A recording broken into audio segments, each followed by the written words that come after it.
Happy Sabbath. The scripture for this week is Psalms 19:7-8.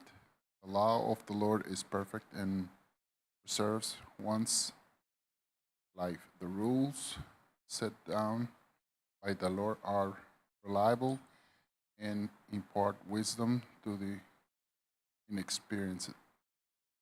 The Lord precepts are fair and make one joyful. The Lord's commands are pure and give insight for life. Amen.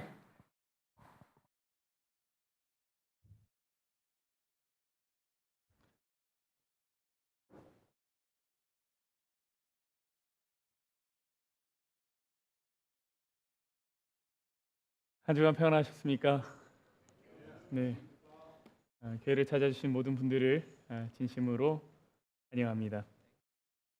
아까 광고가 있었겠지만 다음 주 금요일 저녁은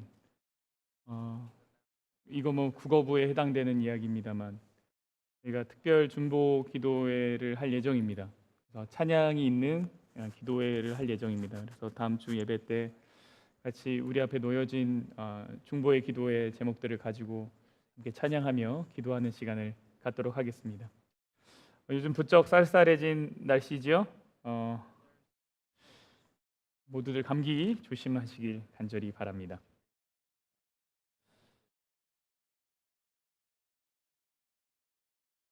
몇 개 적을 수 있어? 영상 하나를 보겠습니다. 자, 지금부터 서로에 대해 아는 것을 여기에 적어보자. 아이고, 2개가 뭐냐? 예수님은 몇 개 적었는데요? 나는 벌써 2페이지 넘겼지. 여러분은 예수님에 대해서 몇 개 적으실 수 있습니까?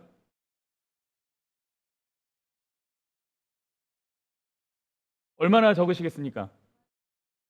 많이 적으실 수 있습니까? 하늘을 두루마리 삼아도 다 적을 수 없을 만큼 적으시겠습니까? 오늘은 행복을 위한 하나의 씨앗이라는 제목으로 말씀을 나누겠습니다. 잠깐 기도하겠습니다. 아버지 하나님, 이제 말씀을 엽니다. 말씀 속에 살아계신 하나님을 만나고 우리가 하나님을 향한 간절함이 더 깊어지는 그런 예배되게 하여 주시옵소서. 예수님 이름으로 기도합니다. 여러분, 유명한 그 기독교 변증학자 중에 한 명인 C.S. 루이스가 이 오독이라고 하는 그의 책에서 이렇게 이야기를 했습니다.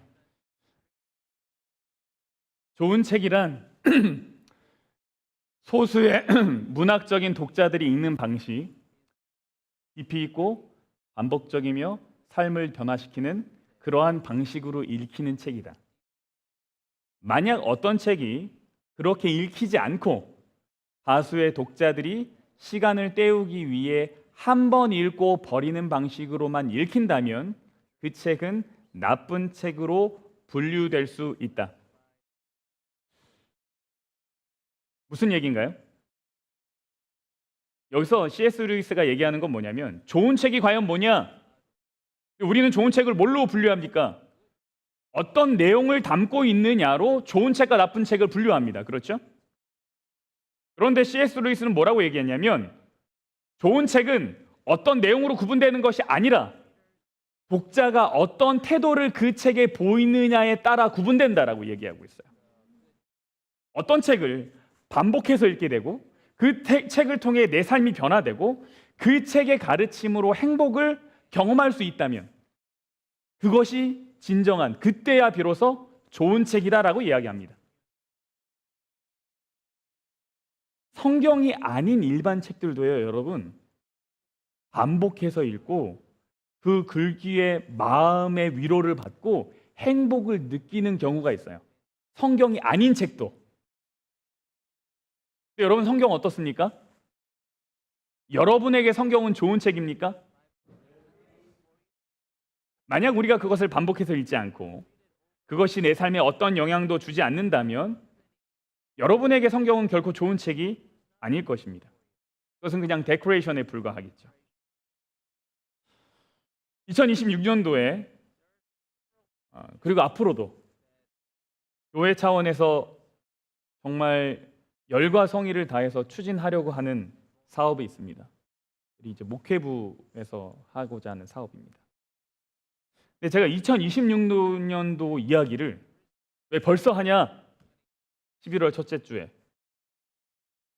제가 보니까 교회 일정을 살펴보니까 오늘이 아니면 이걸 얘기할 시간이 없는 것 같은 거예요. 그냥 얘기 못하고 2026년 시작할 것 같은 거예요.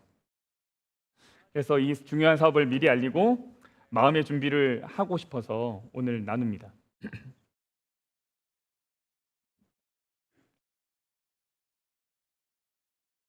2026년도에 가장 중요하게 여기는 사업 중에 하나는 성경 통독입니다. 2026년도는 정말 모든 교우가 모두가 정말 뉴스부터 나이가 많으신 모든 분들이 성경에 빠져보는 시간을 가져보려 합니다. 그래서 어떤 방해가 있더라도 말씀에 집중하는 한 해가 되었으면 하는 마음입니다. 우리 모두가 결단하고 이 레이스를 함께 해나갔으면 좋겠어요. 그래서 누군가 2026년에 여러분에게 가장 영적인 관심이 뭡니까? 요즘 뭐가 제일 영적으로 관심이 있습니까? 뭐에 이렇게 마음이 빼앗겼습니까? 라고 한다면 정말 당당하게 기쁜 마음으로 저는 요즘 성경 통독이요 라고 말할 수 있는 모든 샬롯 교회의 가족들이 되면 좋겠습니다. 성경 통독이라고 이야기하니까 벌써부터 속으로 이렇게 생각하시는 분이 있을 거예요. 나는 글렀어. 왜요? 난 성경 읽을 시간이 없어. 그리고 나는 성경 잘 몰라. 이렇게 생각하시는 분이 계실지도 모르겠습니다. 주어진 시간과 형편이 다르기 때문이죠. 이런 분들을 위해서 이번에 저희 성경 통독은 4부분으로 나눠서 할 예정입니다. 첫 번째 부분은 사복음서입니다. 두 번째 부분은 지혜문학서입니다. 지혜문학은 이제 시편, 잠언, 전도서, 아가, 욥기로 되어 있고요. 세 번째는 지혜문학서를 제외한 구약 성경입니다. 그리고 네 번째는 사복음서를 제외한 신약 성경입니다. 이것을 읽는 방법은 간단합니다. 하루에 먼저 사복음서에 해당되는 부분을 읽는 거예요. 보이죠? 1월 1일에는 뭐예요? 1장 1절, 마태복음 1장 1절부터 17절까지 길지도 않아요. 시간이 없으신 분은 요것만 읽으셔도 된다는 거예요. 근데 시간이 좀 더 있다. 그러면 그 다음 뭐 읽어요? 구약을 읽든지 아니면은 그 세 번째 구약을 읽든지 아니면은 사복음서를 제외한 신약을 읽든지. 이 표대로 하면 적어도 1년에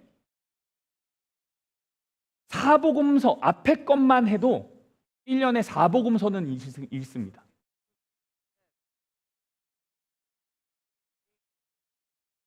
내가 아침에 사복음서를 읽었어요. 그리고 묵상을 했어요.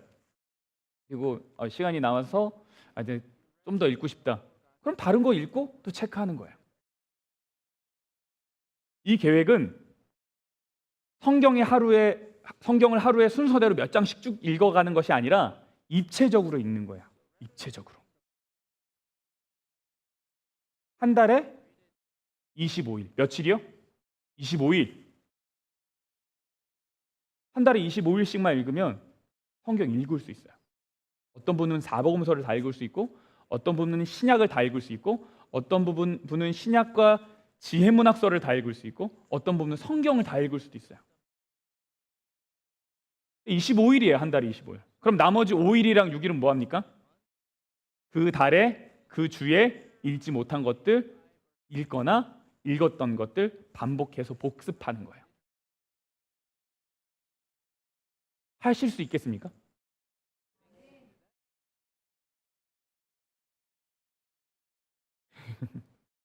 누구나 할 수 있습니다.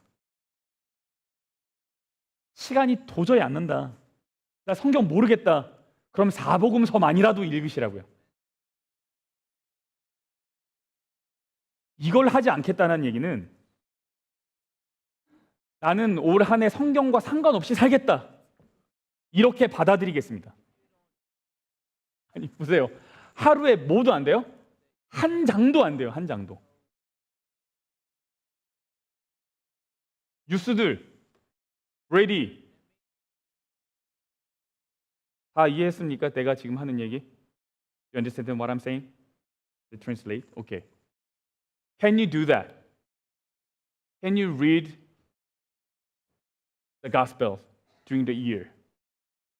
You can do that. Edward, you can do that, right?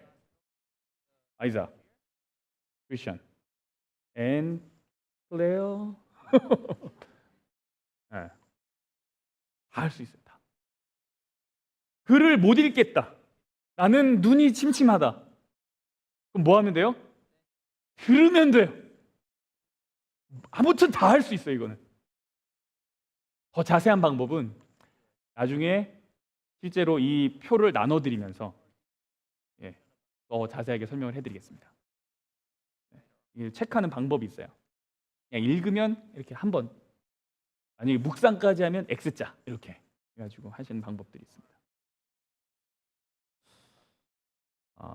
오늘 우리는 이 전교인 성경 통독 계획을 이야기하면서 왜 성경을 읽어야 할까에 대해서 가장 극적인 성경 속의 이야기를 확인해 보고자 합니다. 바로 엠마오로 가는 두 제자 이야기예요. 예수님이 예루살렘 십자가에서 돌아가셨습니다. 그리고 부활하셨습니다. 그런데 부활하신 날, 그날 일요일 아침 제자들이 예루살렘을 떠나서 엠마오라고 하는 길로 간다고 성경이 이야기합니다. 근데 가면서 뭐 하냐면 이 모든 된 일을 서로 이야기했다라고 이야기합니다. 여기서 된 일은 뭔가요? 된 일, 십자가입니다. 십자가 사건. 이 둘이 십자가 사건을 이야기하면서 가고 있습니다. 근데 그들이 길을 가는데 예수님께서 가까이 왔습니다. 근데 그 사람들이 알아보지는 못했습니다. 왜 알아보지 못했습니까? 그들의 눈이 가리워졌기 때문입니다. 예수님이 물어보세요. 무슨 이야기 하면서 가요? 이렇게 물어봅니다. 그랬더니 그 사람들이 어떻게 해요? 가던 길을 멈추고 얼굴에는 슬픔이 가득 차 오르게 됩니다. 여기서 슬프다라고 하는 이것은 단순한 감정을 넘어서 그 감정이 얼굴에 나타났다라는 이야기입니다. 그러니까 무슨 이야기를 하면서 갑니까? 라고 했더니 얼굴이 굳어진 거예요. 표정이 굳어졌어요. 멈추어 섰다는 얘기는 꼼짝하지 않는 상태가 되었다는 거예요. 무슨 이야기냐면 무슨 이야기하고 가요? 라고 하는 예수님의 질문에 답하기 위해서 잠깐 멈춘 것이 아니라 이게 어떻게 보이는 거냐면 깊은 고민과 침울함 때문에 더 이상 앞으로 나아갈 수 없는 영적 상태를 보여주는 겁니다. 이 사람들이 왜 슬픕니까? 왜 이 사람들이 예루살렘에서 엠마오로 갑니까? 십자가 때문이죠. 자신들이 따르던 예수님이 십자가에 달려서 돌아갔기 때문입니다. 이 제자들은 예수님이 자신들을 구원할 것이라고 바랬는데 예수님이 돌아가셨다라는 거예요. 여기에 이제 흥미로운 부분이 있습니다. 질문입니다. 여러분, 지금 엠마오로 가는 이 제자들이 십자가 때문에 슬프잖아요. 그렇죠? 이들이 예수님이 부활했다는 소식을 들었을까요? 못 들었을까요? 질문이에요. 자, 엠마오로 가는 제자들이 예수님 부활했다는 이야기를 들었다 손. 아니다. 안 들었다. 못 들었다 손. 아직 안 들었어요? 자, 그 다음 22절입니다. 또한 우리 중에 어떤 여자들이 우리를 놀라게 하였으니 이는 그들이 새벽에 무덤에 갔다가 그의 시체는 보지 못하고 와서 그가 살아나셨다 하는 천사들의 나타남을 보았다 함이라. 이 엠마오의 제자들이요, 예수님이 부활했다는 이야기를 들었습니다. 분명히 들었습니다. 그런데 뭐예요? 여전히 슬퍼합니다. 왜 슬퍼합니까? 부활을 믿지 못하기 때문입니다. 그날 아침 여인들의 이야기를 믿지 못하기 때문입니다. 그럼 질문입니다. 왜 믿지 못합니까? 놀라운 기적이라서 믿지 못합니까? 예수님이 사람이 부활을 해? 말도 안 돼. 이거는 말도 안 돼. 이래서 못 믿은 겁니까? 이 사람들이요? 이미 예수님의 구속을 바라던 사람들이고 예수님이 보이신 기적을 경험한 사람들입니다. 나사로 살린 이야기를 아는 사람들입니다. 그런데 기적이라서 못 믿다니요. 왜 못 믿어요?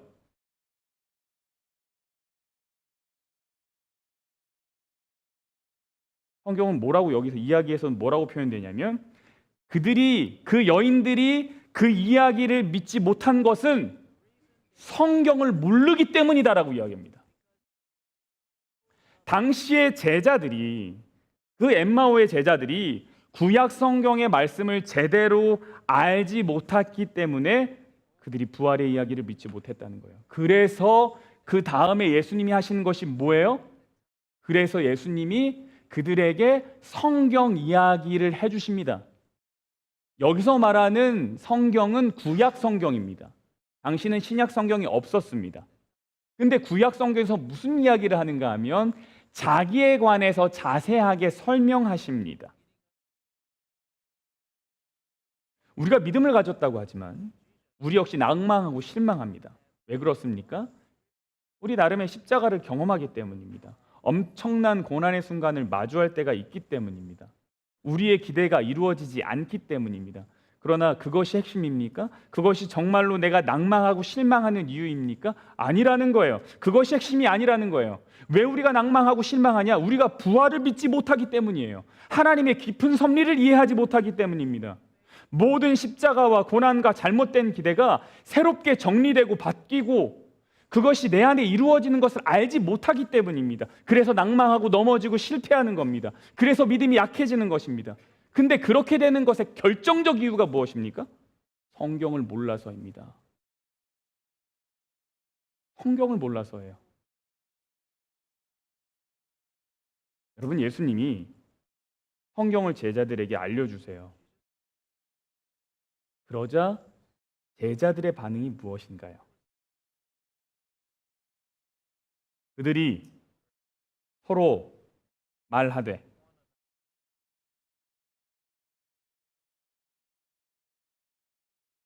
이래서 우리에게 말씀하시고 우리에게 성경을 풀어주실 때에 우리 속마음이 뭐하지 않아요? 뜨겁지 아니하더냐? 뜨겁지 아니하더냐? 여러분, 성경이 말하는 신앙의 뜨거움이라는 것이 무엇인가요? 여러분이 기대하고 생각하는 어떤 뜨거움이 무엇인가요? 야, 저 사람 정말 뜨거워. 신앙이 뜨거워. 핫해. 그럴 때 어떻게 이해하고 계십니까? 성경은 여기서 뭐라 그럽니까? 갑자기 전도를 안 하던 사람이 전도를 하고 막 사방팔방 돌아다니는 걸 뜨겁다고 이야기합니까? 아니요. 그걸 보고 뜨겁다라고 얘기하지 않습니다. 그럼 무엇이 신앙의 뜨거움입니까? 성경을 올바르게 깨닫는 것 그 자체가 뜨거움입니다. 성경을 통해서 예수를 올바르게 이해하는 것 그것이 뜨거움입니다. 그러자 제자들이 처음 등장했을 때 눈이 어두웠었는데 그것이 이제 열리게 돼요. 여러분은 신앙의 뜨거움을 경험해 보고 싶지 않으십니까? 삶의 문제에 쫓겨서 방황하는 것이 아니라 비록 내게 불편한 순간이 와도 답답한 순간이 와도 누군가가 나를 험담하고 모함을 해도 담대함을 잃지 않고 방황하지 않고 꾸준히 내가 해야 될 일들을 감당하면서 앞으로 나아가길 원하시지 않습니까? 전 그러고 싶습니다. 그러기 위해서 필요한 게 뭐라는 거예요? 말씀을 읽고 이해하고 예수를 만나는 거예요. 이것이 내 결심으로 될 거라고 절대 생각하지 마십시오. 어떤 결심이요? 나는 담대하게 앞으로 나아갈 거야. 나는 이제 어디에 휘둘리지 않고 앞으로 나아갈 거야. 이것이 나의 결심으로만 이루어질 거라고 절대 생각하지 마십시오. 뭐가 없으면 안 돼요? 말씀을 이해하고 예수님과 가까워지는 그 경험이 없이는 불가능한 거예요. 여러분, 바람에 나는 겨가 아니라 물가에 심은 나무가 되고 싶지 않냐? 이 질문을 드리는 겁니다. 저는 그러고 싶어요. 시편 1편을 좀 거꾸로 읽어볼게요. 거꾸로. 시편 1편에 뭐라 그러냐면 5절부터 읽어요. 거꾸로니까. 물론 6절도 있지만 일단 5절부터 읽습니다. 악인들은 심판을 견디지 못한대요. 견디지 못한대요. 근데 영어로는 뭐라 그러냐면 shall not stand 이렇게 얘기해요. 서 있지 못하는 거예요. 버티지 못하는 거예요. 하나님의 심판의 자리에서 추방당할 운명에 처했다는 거예요. 그 앞에 서야 되는데 심판에 서야 되는데 못 서 있는 거예요. 추방. 서 있다는 얘기가 뭐예요? 심판의 자리에서 내가 재판을 받는데 그 앞에서 내가 서 있다라는 얘기가 뭐예요? 나는 변호하겠다는 이야기예요. 내가 방어하겠다는 이야기예요. 그러면 당당하게 서 있어야 됩니다. 그러나 악인들은 서 있지 못합니다. 왜요? 변호할 수가 없어요. 그들의 잘못이 아주 분명하게 드러나기 때문입니다. 이 악인들의 특징이 뭐예요? 4절이에요. 바람에 나는 겨 같은 거죠. 악인이 성경에 아주 무서운 존재라고 나옵니까? 여기서? 악인은 무서운 거야. 악인은 끔찍한 거야. 악인은 막 다른 사람 나쁜 말 많이 하는 거야. 이렇게 얘기합니까? 아니요. 성경에서 말하는 악인은 무서운 존재를 말하지 않아요. 물론 그것도 포함되어 있지만 그것이 전부가 아닙니다. 그럼 누가 악인입니까? 뭐가 악인입니까? 바람에 나는 겨와 같은 것이 악인입니다. 바람이 부는 대로 그냥 흘러가는 것이 악인입니다. 지난주 우리가 엘리야와 바알 선지자에 대한 이야기를 나누었습니다. 그 장면에서 엘리야가 사람들에게 이렇게 이야기를 해요. 너희가 어느 때까지 둘 사이에서 머뭇머뭇하려느냐? 바알이랑 하나님을 두고 너 언제까지 저울질할래? 이 얘기거든요. 근데 이스라엘 백성들이 지금 머뭇 걸어가고 있어요. 히브리어로 이 머뭇 간다는 말이 파사흐인데 이 문자적으로는 절뚝거리다라는 말입니다. 이스라엘 백성들이 절뚝거리면서 가고 있대요. 그 얘기는 뭐예요? 그들의 걸음에는 확신이 없습니다. 당당하게 걸어가지 못합니다. 여기 갔다가 저기 갔다가 합니다. 극도로 불안한 상태입니다. 바람에 나는 겨와 같은 거예요. 이것이 악인입니다. 반면에 의인은 어떻습니까? 의인은 어떻대요? 그는 시냇가에 심은 나무가 철을 따라 열매를 맺으며 그 잎사귀가 마르지 아니함 같다. 뿌리가 견고하대요. 불안하지 않대요. 확신이 있대요. 여러분, 이 시냇가에 바람이 없었겠습니까?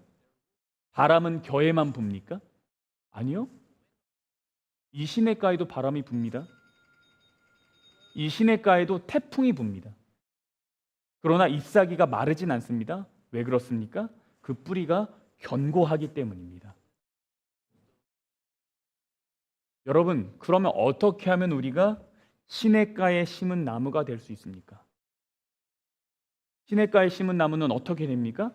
그것이 그 앞에 나오죠. 오직 여호와의 율법을 즐거워하여 그의 율법을 주야로 묵상하는도다. 여러분, 악인이 바람에 나는 겨와 같대요. 겨가 뭐예요? 겨. 쌀겨, 껍데기죠. 그 얘기는 뭐예요? 쌀이 있어요, 없어요? 쌀이 없어요. 겉만 있고 속이 없어요. 그게 겨예요. 여기서 말하는 건 그럼 어떤 속이 없는 거예요? 하나님의 말씀이 없는 거예요. 그 씨앗이 없는 겁니다. 씨앗이 없어서 바람에 날아가는 거였어요. 사실 보니까. 뭔가 재밌는 경험이 나타나면 그 바람으로 훌훌 떠나가는 거예요. 오늘은 좀 저기를 가고 싶다. 지금은 당장 짜릿하겠지만 그 결과는 뭐예요? 나중에 견디지 못함입니다. 못 견뎌요. 여러분, 우리가 시냇가에 심은 나무가 되기를 간절히 바랍니다. 그러려면 율법을 주야로 묵상하는 자가 돼야 돼요.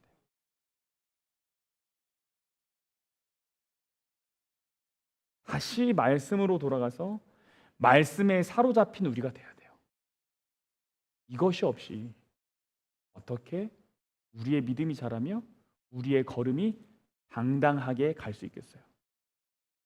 그럼 언제까지 절뚝거리 하시면서 가시겠어요?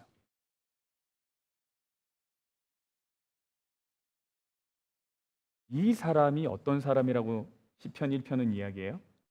이 사람이 어떤 사람입니까? 이 사람이 복이 있는 사람이다 얘기해요. 이 사람이 복이 있는 사람. 복 있는 사람은 다른 사람 아니에요. 물가에 심은 나무 같은 사람이 복 있는 사람입니다. 바람에 날아가지 않는 사람이 복 있는 사람입니다.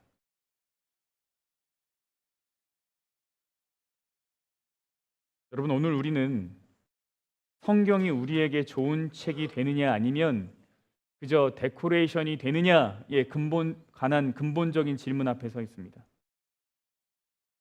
C.S. 루이스의 말처럼 이 성경이라는 책이 나의 삶에 아무런 영향을 주지 못한다면 그것은 적어도 나에겐 나쁜 책이에요. 남들이 아무리 좋은 책이라고 얘기하고 이게 베스트셀러야 아무리 얘기해도 그건 나에게 나쁜 책이에요. 왜요?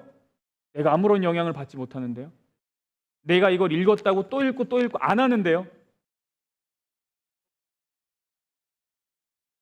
여러분, 우리는 엠마오로 가던 두 제자의 이야기에서 지식은 있었지만 믿음이 없는 사람들을 보았습니다.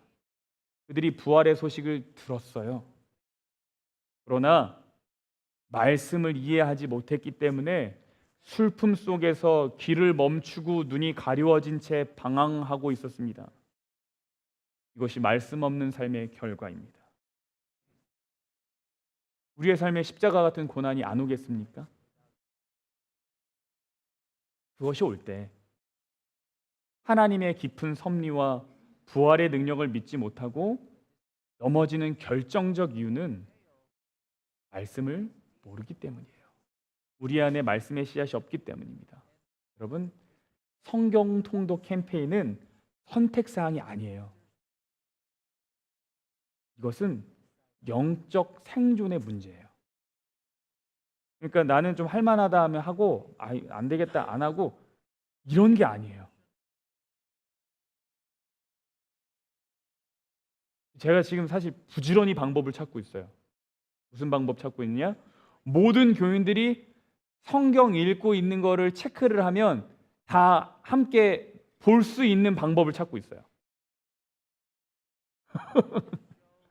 여기 레이스니까 만약에 못 읽는 잘 이제 좀 읽는 게 더딘 사람은 붙들어 놓고 같이 읽어야죠. 같이 읽자고 해야죠. 가서 지적질하라는 얘기가 아니라 같이 읽자고 얘기해야죠. 좀 뒤처지는 사람들이 있으면 그 사람들끼리 모아서 소그룹이라도 해야죠. 우리 나 혼자는 못 읽으니까 우리 모여서라도 같이 읽자. 그래가지고 어떻게 하면 좋을까? 차트를 붙여야 되나? 앱을 만들어야 되나? 제가 앱 만드는 거 요즘 찾아봐. 프로그램 만들기 뭐 이런 거. 영적 생존 문제입니다. 여러분, 엠마오의 제자들이요, 예루살렘을 떠나 엠마오로 가고 있었어요. 십자가가 실패라고 생각했고 좌절했기 때문에 그 모든 것에서부터 벗어나고 싶어 했어요. 그러니까 그들은 심리적인 도피처를 찾은 거예요. 불안하거든요. 십자가 실패했거든요. 그래서 떠나고 싶은 거예요. 근데 영적인 의미도 있습니다. 그들이 예루살렘을 떠나면서 사도들과 다른 제자들이 모였던 공동체도 떠났어요. 말씀을 모르니까 뭐 하게 돼요? 공동체도 떠납니다. 신앙의 중심에 이탈이 있는 거예요. 그들이 엠마오로 가던 길이요. 늦은 저녁 때였습니다. 예수님 만나고 나서 해가 져버렸네요. 그래서 이렇게 얘기합니다. 그들이 강건하여 이르되 우리와 함께 유하시다가 때가 저물어 가고 날이 이미 기울었나이다 하니 이에 그들과 함께 유하러 들어가시니라 이렇게 이야기하죠. 그들과 함께 음식 잡수실 때에 떡을 가지사 축사하시고 떼어 그들에게 주시니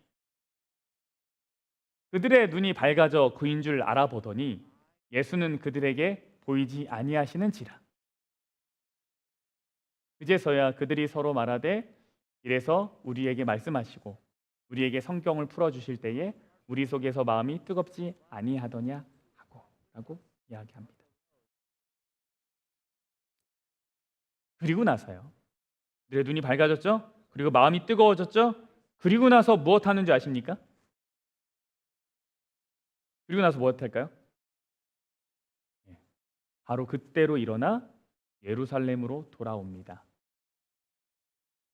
그리고 돌아오니까 밤이었어요. 무슨 얘기냐면 엠마오로 막 가다가 예수님 만나고 나서 한숨 자자가 아니라 바로 돌아와요. 밤새 걸어요. 밤새. 쉬지 않고 걸어요. 왜 그렇습니까? 그들이 예수님을 만난 것을 알리고 싶어서입니다. 제자들에게 증언하고 다시 신앙 공동체를 회복해야 할 책임감을 가졌기 때문입니다. 예루살렘으로 돌아왔다는 것은 그들의 사명이 새롭게 세워졌다는 것을 의미합니다. 여러분, 말씀이 없이는 우리가 이 경험을 할 수가 없습니다. 여러분의 사명이 여러분 스스로 결심으로 세워진다고 생각하지 마십시오. 말씀이 없이는 사명도 세워지지 않습니다. 바람이 나는 겨와 같이 흘러갈 뿐입니다. 그러나 말씀이 중심이 되면 우리는 다시 사명이 있는 곳으로 돌아옵니다. 그리고 그 다음에 열매 맺는 삶을 살기 시작할 것입니다. 여러분, 우리 모두가 이러한 소망을 꿈꾸며 살게 되기를 간절히 바랍니다. 말씀을 가까이 하는 것을 기뻐하는 우리 모두가 되면 좋겠습니다. 그런데 여러분, 2026년까지 기다리지 마십시오. 2026년 1월 1일부터 성경을 읽겠다라고 생각하셔서 2달 동안은 안 읽어도 되겠다라는 생각은 하지 마십시오. 여러분, 지금부터 남은 한 해 2달의 계획을 잘 세워보십시오. 여러분, 잠언을 하루에 한 장씩 읽으면 한 달이면 31장 읽습니다. 해볼만 하지 않아요? 시편은 하루에 8분 정도만 읽으면 남은 2달 동안 다 읽을 수 있습니다. 할만하지 않습니까? 여러분, 하루에 15분이잖아요? 남은 2달 동안 신약 성경 다 읽을 수 있습니다. 하루에 15분만 읽어도요. 기다리지 마십시오. 지금 바로 계획을 세우십시오. 그리고 당장 하나님의 말씀에 가까이 하는 우리 모두가 되길 간절히 바랍니다. 그래서 진정으로 행복한 사람, 사명으로 다시 서는 우리 모두가 되기를 간절히 바라면서 말씀을 마치겠습니다. 우리 일어나셔서 함께 찬양하시죠. 우리 하나님 앞에 신실하게, 진실하게